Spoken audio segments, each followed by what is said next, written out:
for Japan. In order to fully defend international order, we had the need to further deepen and develop Japan-U.S. alliance and enhance the deterrence. Together with Minister Kihara and the two secretaries, I will commit myself firmly. オースティン長官、そしてブリンケン長官をお迎えしまして、日米同盟の抑止力、対処力を一層強化するための取り組みについて、胸襟を開いて議論をすることができました。上川大臣からございました通り、我々の取り巻く安全保障環境はかつてなく厳しく、自由に開かれたインド太平洋を維持していくため、日米同盟が果たすべき役割はこれまで以上に大きなものになっています。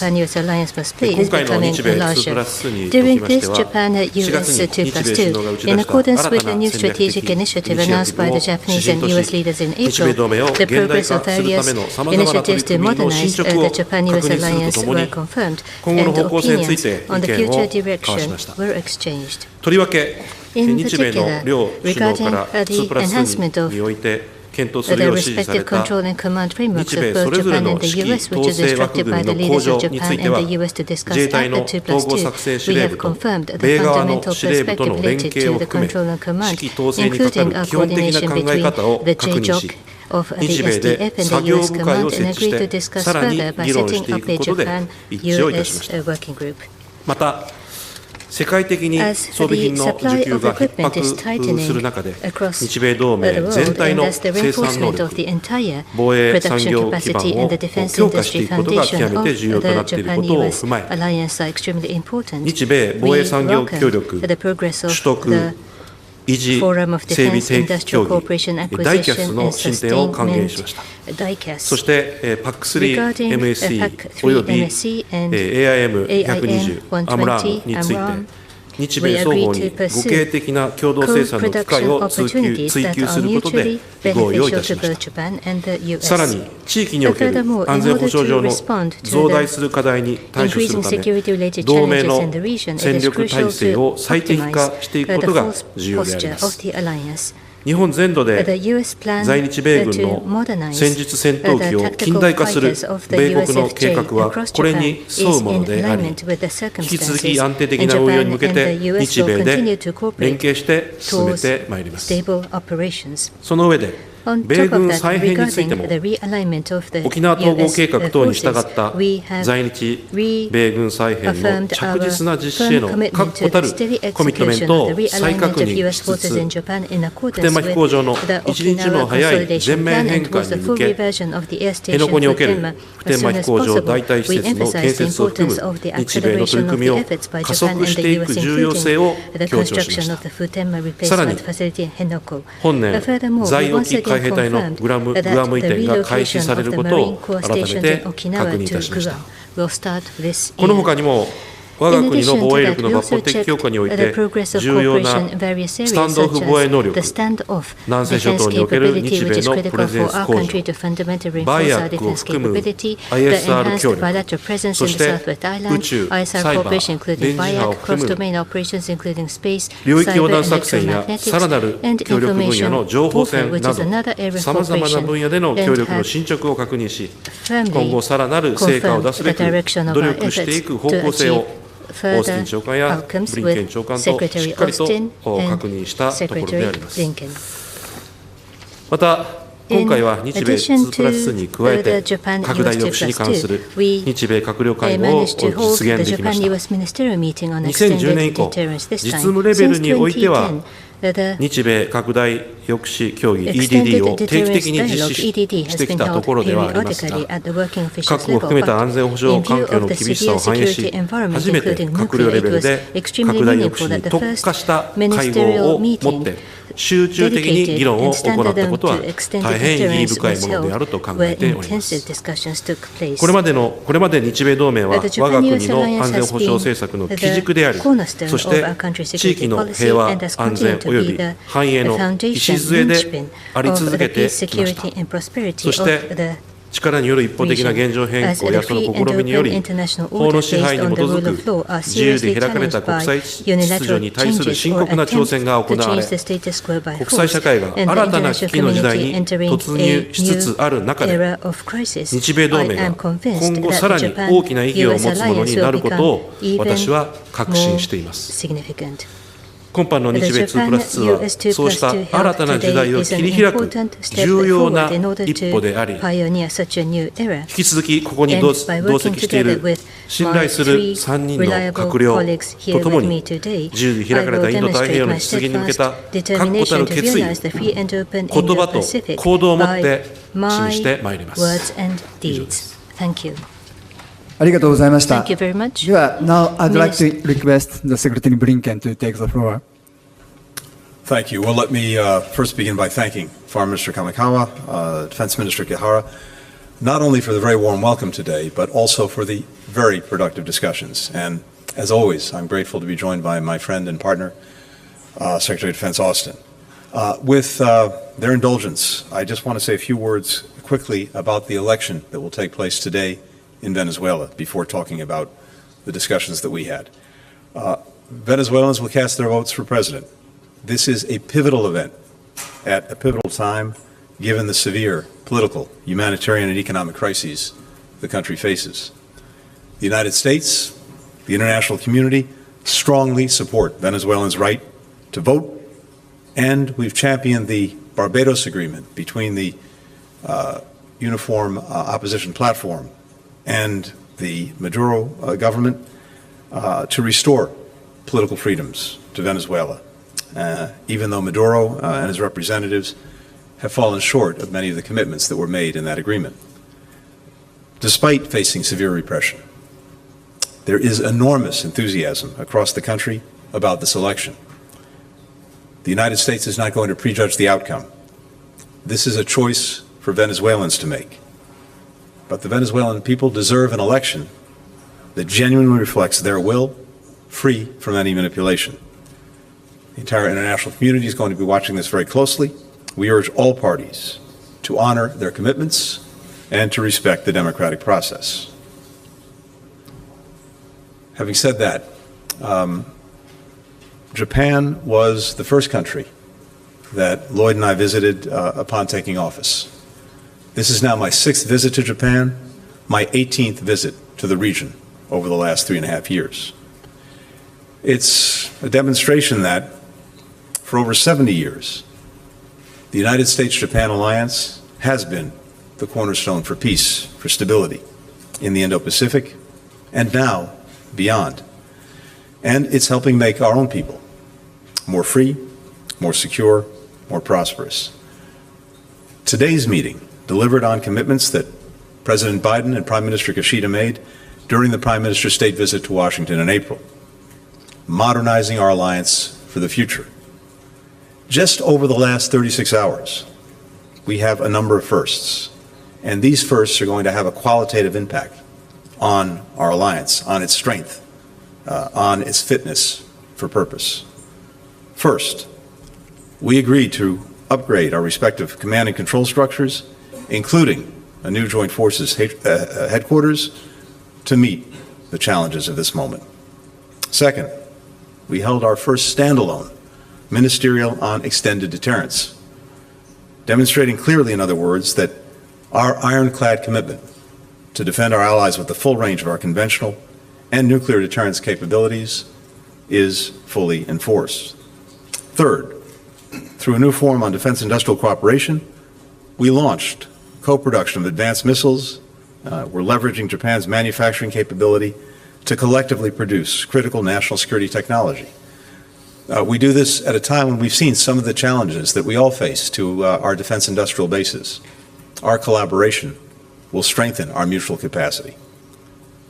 All of this underscores that our alliance has never been stronger. In fact, in my judgment, it's actually stronger than it's ever been. This is thanks to our work over the last 3.5 years. And I have to say the relationship is also deeper and broader than it's ever been before, more ambitious than it's ever been. We have a shared vision for a free and open Indo-Pacific. We strongly oppose the PRC's efforts to unilaterally change the status quo by force in the East China Sea, in the South China Sea, around Taiwan. We agree on the importance of upholding peace and stability across the Taiwan Strait. We continue to condemn the DPRK's reckless and unlawful nuclear and missile programs. We've taken concrete steps, including increased U.S., Japan, and ROK exercises, sharing real-time missile warning data to enhance our ability to detect and to deter threats. We are strengthened by Tokyo's transformational investments and policies over the last few years, from new defense strategies to a 2% defense spending target for their budget. We are also here at a time where we are deepening our network of partners across the board. We have an alliance that's anchoring a network of increasingly integrated allies and partners in the region and beyond, and in particular, connecting Europe and the Indo-Pacific. We just came from ASEAN, whose centrality remains vital to the Indo-Pacific. Tomorrow, we have a meeting of the Quad with the U.S., Japan, India, Australia. We're enhancing trilateral cooperation with Korea, building on the Camp David Summit. We're also strengthening the trilateral partnership between Japan, the Philippines, and the United States. Secretary Austin and I will next go to Manila for our own U.S.-Philippines 2+2. We're exploring Japan cooperating on AUKUS, on advanced capability projects. And of course, we welcome Prime Minister Kishida, as well as other Indo-Pacific partners, to the NATO summit earlier this month. That's the third time that Japan has attended, along with Korea, Australia, and New Zealand.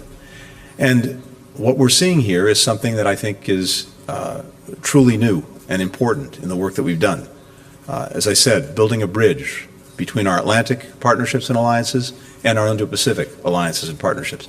It's a reflection of the fact that security in both of these critical theaters really is indivisible, inseparable. Prime Minister Kishida was one of the ones who made this so clear, so eloquently, when just days after the Russian invasion of Ukraine, he made the point that what was happening in Europe today could well happen in this region tomorrow. We deeply appreciate Japan's strong and sustained support, not only for Ukraine, but also for all of the work that we're doing together as allies and partners. When Prime Minister Kishida addressed Congress, he reminded us, that the United States and Japan are tomodachi, the closest of friends. He said, and I quote, that we stand side by side to ensure the survival of liberty, not just for our people, but for all people. And we will continue to work with Japan as friends to do just that. ありがとうございます。Thank you very much. So now I'd like to invite Secretary Austin to make remarks. Well, good evening, everyone. It's great to be back in Japan for my third visit as Secretary of Defense. Minister Kihara, Minister Kamikawa, thanks for hosting us today in Tokyo. Under the firm leadership of President Biden, we've made extraordinary progress together to make this region more secure. We've had a truly consequential U.S.-Japan 2+2 ministerial meeting today, strengthening our partnership and adding new momentum to our shared vision for a free and open Indo-Pacific. We are reinforcing our combined ability to deter and respond to coercive behavior in the Indo-Pacific and beyond. We're reinforcing the rules-based international order that keeps us all safe. And the agreements that we've advanced today will ensure that the U.S.-Japan alliance remains the cornerstone of security and stability in the Indo-Pacific.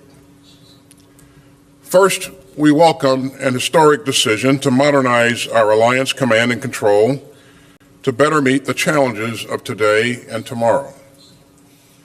The United States will upgrade the U.S. Forces Japan to a joint force headquarters with expanded missions and operational responsibilities. Now, this will be the most significant change to U.S. Forces Japan since its creation, and one of the strongest improvements in our military ties with Japan in 70 years. Japan's new Joint Operations Command will further allow our forces to work together more closely than ever. And these new operational capabilities and responsibilities will advance our collective deterrence. I look forward to our continued work with the government of Japan and the U.S. Congress to ensure that we implement these changes effectively. Second, we discuss ways to increase our bilateral presence in the Southwest Islands, recognizing that local coordination is crucial to sustaining our activities there. Third, we reaffirm the importance of cooperation and cybersecurity, ISR, cross-domain operations, and bilateral exercises and training. And fourth, we discuss new areas for defense industrial cooperation. That includes missile co-production, ship repair, and supply chain resilience. And finally, we held a separate 2+2 ministerial level meeting on extended deterrence. And that has never been done before. And during that meeting, I reaffirmed our ironclad commitment to defend Japan with the full range of our capabilities, including our nuclear capabilities. And let me again underscore that Article 5 of the Mutual Security Treaty applies to the Senkaku Islands. And so we got a lot done. Today we unveil some of the most important advances in the U.S.-Japan defense ties in the history of our alliance. And the bottom line is clear. The U.S.-Japan alliance is stronger today than ever and getting stronger by the day. I look forward to building on this momentum and to strengthening regional peace and stability for years to come. Thanks again. ありがとうございます。それではこれから質疑応答を行います。質問のある方は挙手をお願いいたします。私が指名しますので、指名された方はまず所属とお名前を名乗った上で質問を行ってください。なお、時間の制約上、ご質問はお一人につき1問、どなたへの質問かを指定した上でお願いいたします。それではまず日本のプレスの方からの質問をお受けいたします。それでは読売新聞、上村記者。読売新聞の上村と申します。上川大臣とブリンケン長官にお伺いします。日本の周辺では現在中国による核を含む急速な軍拡と一方的な現状変更の試みが続いています。最近では中国による台湾周辺での軍事演習や南シナ海でのフィリピンへの軍事的威圧も目立っています。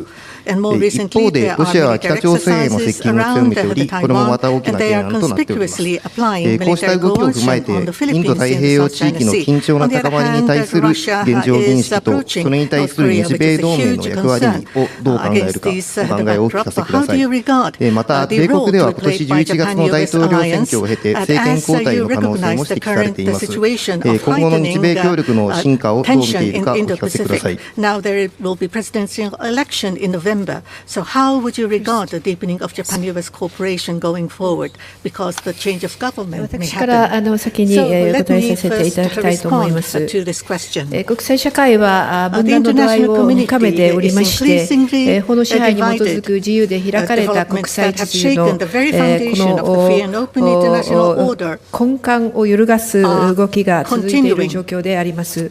今回の日米2+2でありますが、こうした厳しい地域安全保障環境についての認識をすり合わせ、またご指摘いただきました点も含めます、現在の中国の対外的な姿勢、また軍事動向等が地域及び国際社会全体にとりまして、深刻な懸念であると、こうした認識で一致をしたところであります。また、ロシアと中国とのさらなる戦略的軍事協力に対します懸念も共有をいたしました。ま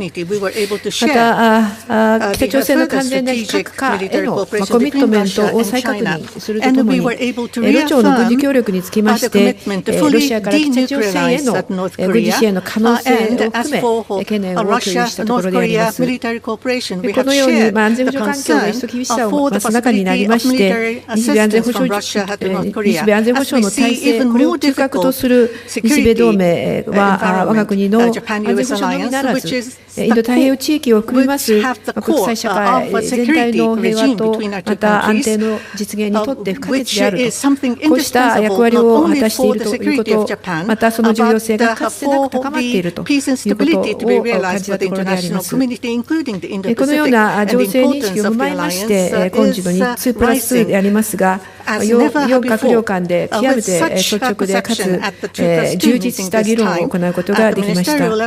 具体的には指揮統制、防衛装備、先端技術協力、また同志国との連携に加えまして、この南西諸島におきますプレゼンス、領域横断作戦等幅広い分野におきましての安全保障、また防衛協力について議論を行うことができました。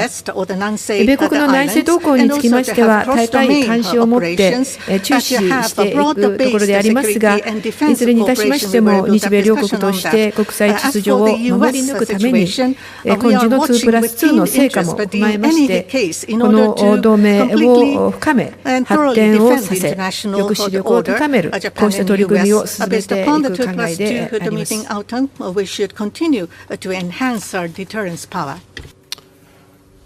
The challenges, the threats that you pointed to are concerns not only for the United States and Japan, but for many countries across the region and countries well beyond the region.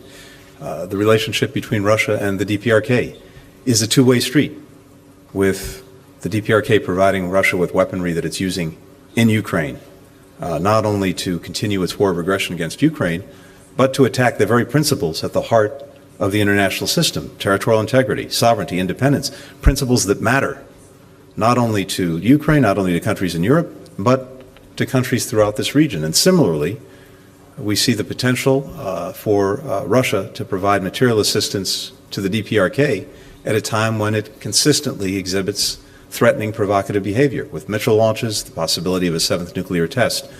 That's of deep concern to countries throughout this region. And of course, we heard that yesterday as well at the meetings with ASEAN, the East Asian Summit, with all and many partners. So many of us are doing what's necessary to strengthen our deterrence, to strengthen our defensive capacity, as well as to take necessary actions to try to prevent these countries from engaging in these activities. And that's reflected in what we did here today. It's reflected in so much of the work we're doing. It's worth noting that our alliance, the other alliances that we're engaged in, each and every one of them is defensive in nature. They have no ambitions toward anyone else, and are never have been, never will be offensive in nature. But at a time when, unfortunately, these threats are increasing, our alliances, our partnerships, they're getting deeper, they're getting stronger, they're getting more effective. With regard to elections, for all of our democracies, that's a feature. And what I can say with regard to the United States and Japan is we have an alliance that's endured, but not only endured for decades, has gotten stronger. And as I think we've all reflected, in this moment, the alliance is stronger than it's ever been. And the reason for that is because it's manifestly in the interests of our people, the Japanese people, the American people, people well beyond our countries. And precisely because of that interest, I think it will, in fact, more than I think, I know it will be sustained irrespective of the outcome of elections in either of our countries. ありがとうございます。続きまして、アメリカのプレスの方からの質問を受けます。指名された方は所属と名前を名乗ってからどなたへの質問かを指定した上で質問を行ってください。では、ウォール・ストリート・ジャーナルのマイケル・ゴードンさん。Mr. Michael Gordon, Wall Street Journal. Michael Gordon, Wall Street Journal. I have a question for Secretary Austin and Japanese Defense Minister. Secretary Austin, as you've pointed out, a significant step has been taken by overhauling Joint Forces Command and by turning the U.S. forces in Japan into Joint Forces Command. But the concept that you've articulated here is very general, and I'd like to give you an opportunity to define it in a little more specificity given the stakes involved. American officials have yet to spell out what the geographical responsibilities of this command would be. Would it be limited to the defense of Japan, or would it be broader than that? American officials have said that this command would be established through a phased approach. How long is this going to take, given the urgency of the Chinese threat? When will this be up and running? And do you anticipate that there will be a cell where U.S. and Japanese officials might meet together side by side to coordinate during a crisis? And lastly, it's a 3-star command. Japan, we understand it, preferred a 4-star command. Have you ruled that out? And to the Japanese defense minister, sir, would Japan prefer that this Joint Forces Command be a 4-star command, as it is in South Korea? Would that be a better outcome for you? And with your indulgence, given the crisis in the Middle East, I have one quick question for Secretary Blinken. Does the U.S. assess that the rocket attack on the Golan Heights that hit the soccer field was the work of Hezbollah? What steps is the U.S. taking at this juncture to avoid a wider war in that part of the world? And if war does break out, will the U.S. have Israel's back and perhaps intervene militarily to defend Israel as it did against the Iranian missile and drone attack? Thank you. Well, thanks, Michael. As that was about 30 questions as I count, but all wrapped into one. It's good to see you, Michael.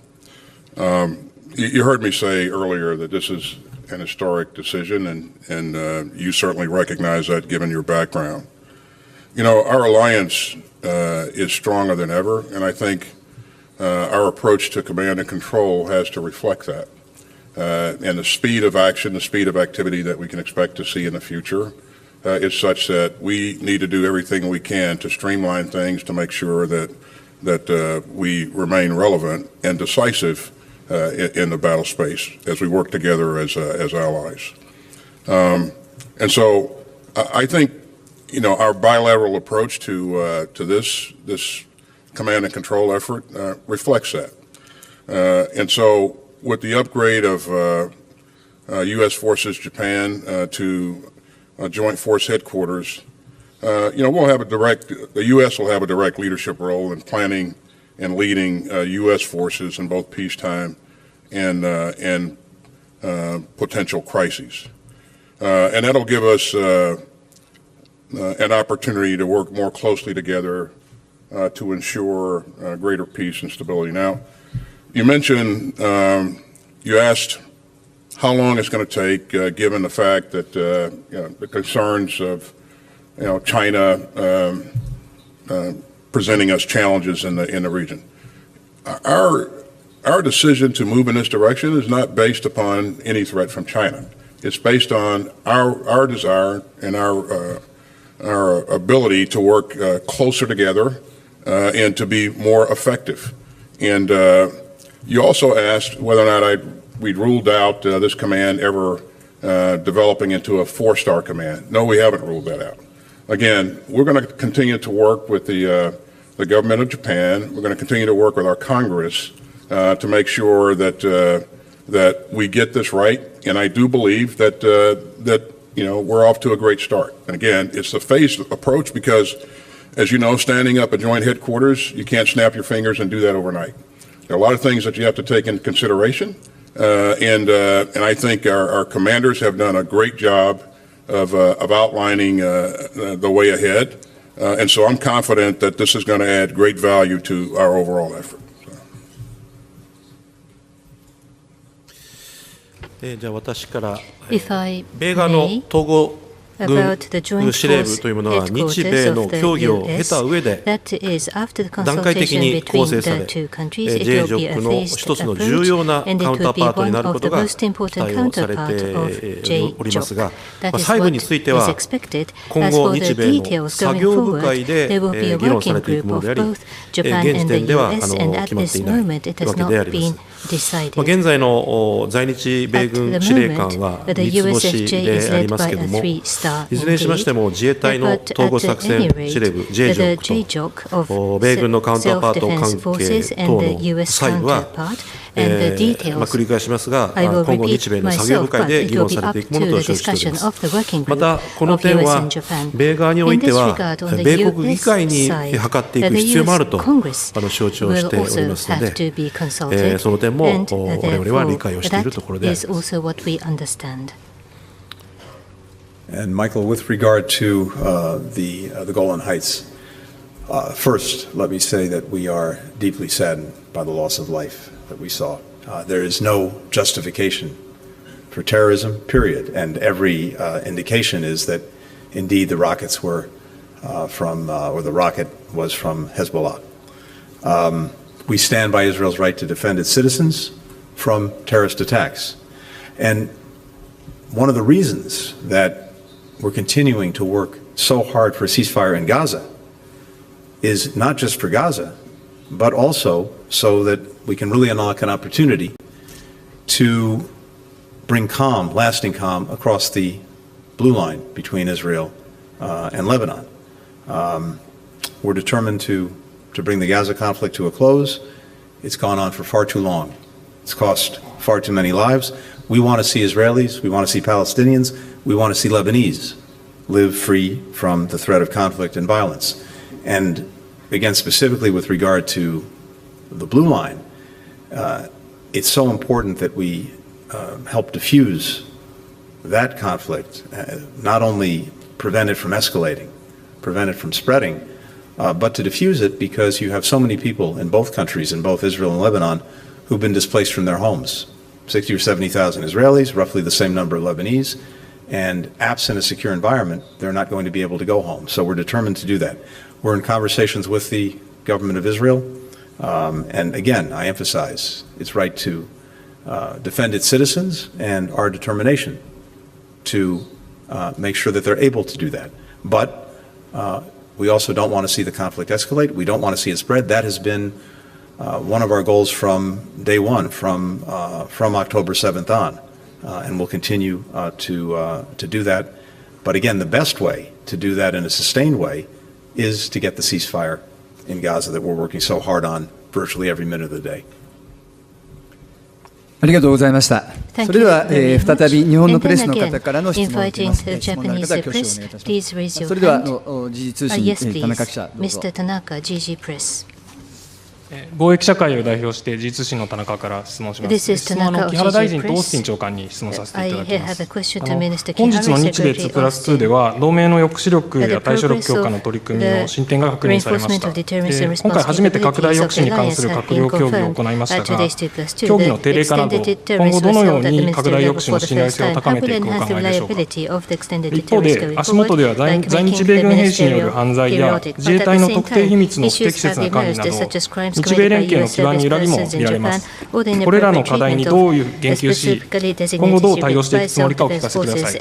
また、米国は11月の大統領選挙で国内政局が過熱しており、政権交代の可能性も指摘されています。これまで深めてきた日米連携をどう守り発展させていくお考えかお聞かせください。ではまず私から。まず拡大抑止についてお尋ねがありました。冒頭の発言でも述べた通りでありますが、日米2プラス2に加えて、初めて閣僚レベルで拡大抑止に特化した会合で、集中的に議論を行ったことは大変意義深いものと考えています。現時点で今後のことについては決まっていませんが、今後とも事務レベルで行っている日米拡大抑止協議、および今回の閣僚会合のようなさまざまなハイレベルでの協議を通じ、米国の拡大抑止の信頼性をさらに高めていくための取り組みを進めていきたいと思っております。また、直近の沖縄での米兵による事件や情報保全についてのお尋ねがございました。日米2プラス2においては直近の沖縄で起きた事案について取り上げまして、私からもまた上川大臣からも大変遺憾である旨発言をし、また再発防止のために米側が発表した措置が確実に実行されることが重要である旨を述べました。その上で本件については閣僚レベルでもしっかりとフォローしていくことにつき一致をしたところであります。情報保全について、もう少し詳しく申し上げると、日米同盟の抑止力、対処力の強化に関する議論の文脈で、情報保全が同盟の基盤として重要であることを改めて確認し、協力の進化について議論をいたしました。その上で、現在、特定秘密の不適切管理が問題となっておりますが、事案公表後、米国防省副報道官が日米両政府の関係や自衛隊と米軍の関係に自信を持っている旨発言したと、そのように承知をしておりますが、引き続き米側から信頼を維持、強化できるよう、私自身、強いリーダーシップを発揮し、省全体の情報保全体制の抜本的強化のため、全力を尽くしてまいる所存です。最後に、大統領選挙がありました。There was a question about 米国の大統領選挙と、日米同盟の今後についてのお尋ねだったかと思いますが、我が国政府として米国の大統領選挙の結果をこれを予断してお答えすることは困難でありますが、従来から日米同盟は揺るぎなく、その重要性については民主党、共和党を問わず共通の認識が存在していると考えています。また日米両政府間においては、閣僚レベルから政策実務レベル、そして部隊レベルに至るまで、さまざまなレベルで平素から緊密な連携を積み重ねてきており、歴史的に見ても、日米の防衛協力はこうした重層的なつながりの上に、確固たる成果を築き上げてきたんだと考えています。防衛省としては大統領選挙の結果にかかわらず、本年4月の日米首脳会談で示された新たな戦略的イニシアティブや今回の日米2プラス2とで議論した内容を踏まえ、さらに議論を進展させ、日米同盟の抑止力、対処力の強化に向けて具体的な結果につなげられるよう努力をしてまいります。Well, thank you for the question.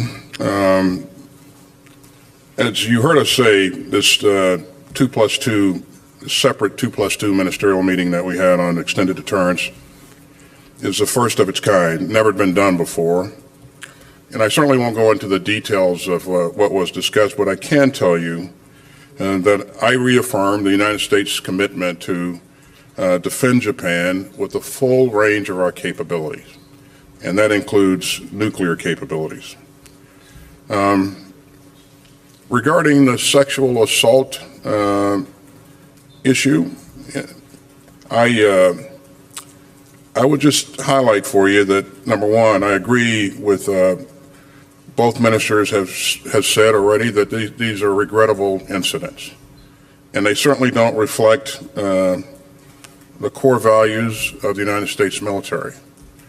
And our leadership has put measures in place to ensure that these kinds of things don't happen again in the future. And our leadership, again, is I think, focused on the right things in terms of working with local leadership and working with the government of Japan to ensure that we continue to address these issues.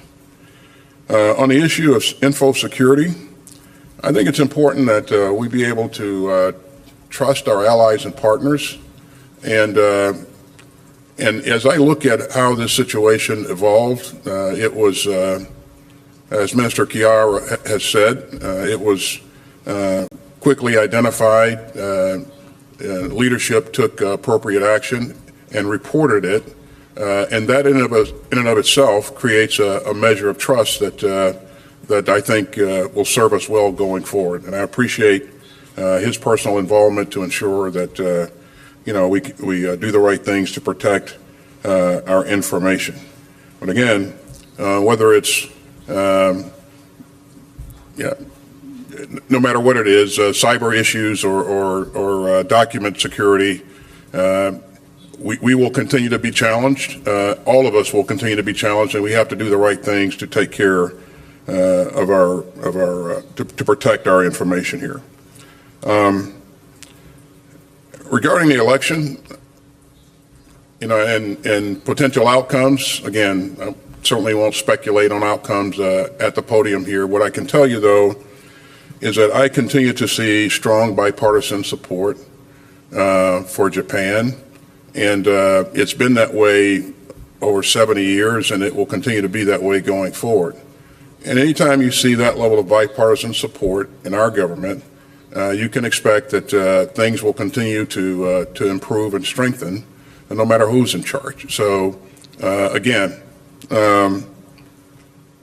I think the things that we have done here today are extraordinary and speak to that strength of commitment, that strength of relationship that we have, and I believe it's going to be there for some time to come. So. はい、ありがとうございました。残念ながら予定の時間が迫ってまいりましたので、次を最後の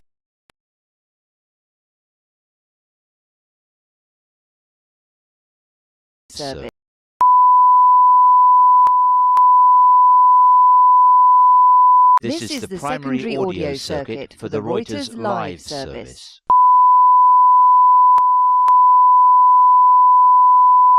This is the primary audio circuit for the Reuters live service.